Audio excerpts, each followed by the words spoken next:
want to dedicate this lecture tonight to my Queen of the Nile, Dr Van Sertima.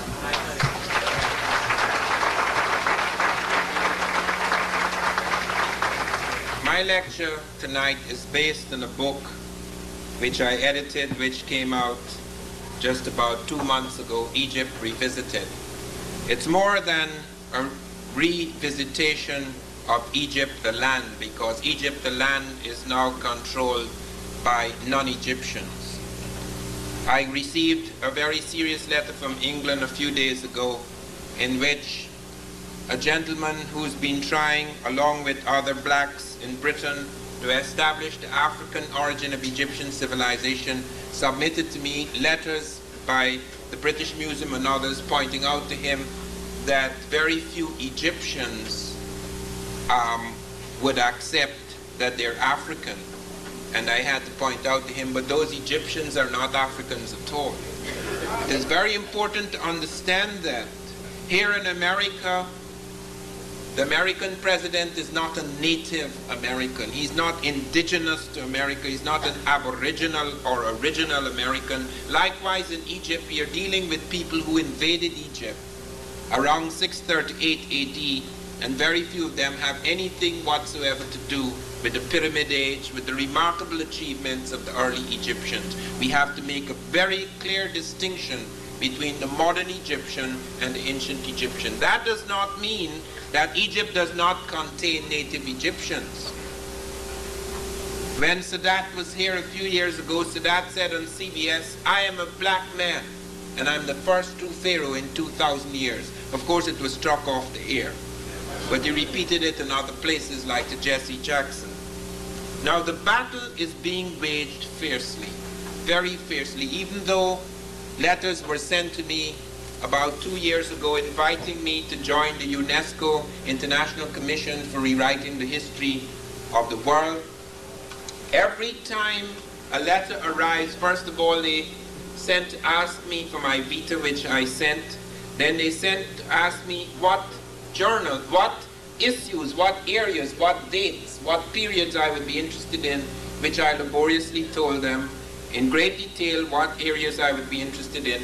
Then another letter comes half a year later from another person, another section, asking me what I would like to do. It goes on and on like that. There is profound resistance in the world to this. It is a very serious matter. And it has become a very serious matter now in the United States, because there is a movement on in many parts of this country to infuse African and African American materials into the curriculum. Thus it is that more and more I'm being invited to speak to all white audiences who come there politely and hope that they will have a chance to contradict or to jeer, and then find that they have nothing much they can say that could contradict the evidence before them. It is amazing how little is known about the discoveries that have been made over the last 15 to 20 years. The big debate about this question arose in 1974, when for the first time Sheikh Anta Diop of Senegal and Théophile Obenga of the Congo came to the UNESCO to give their version of the story. This is the first time a world body, a world historical body, a world body set on historical reconstruction actually invited Africans to say something about their own history. It was a very important meeting.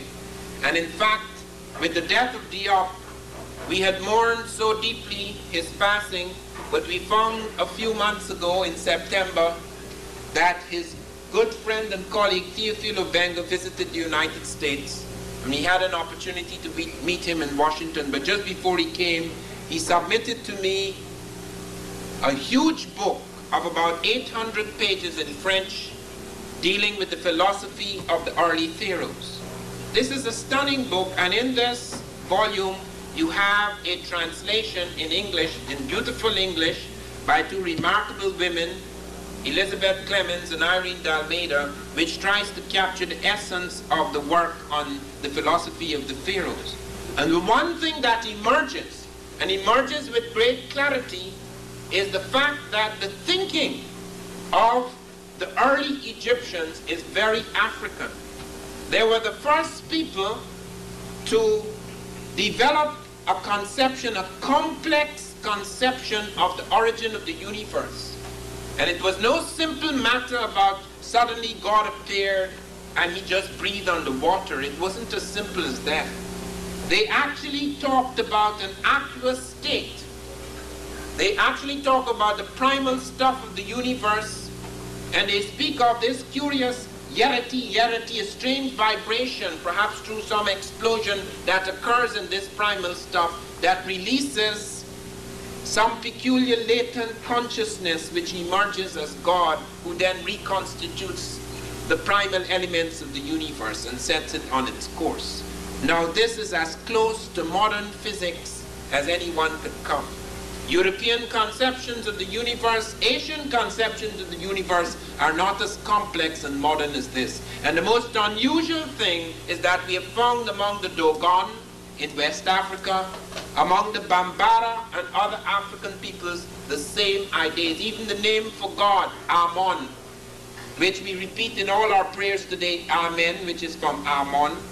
You find Ama among the Dogon, etc. So that even the name for God, the word which we still use today in our prayers, Amen, this is a word that runs through, just like the word Christ, which is also an African word, K-R-S-T, Christ, the anointed one which first appears among the Africans.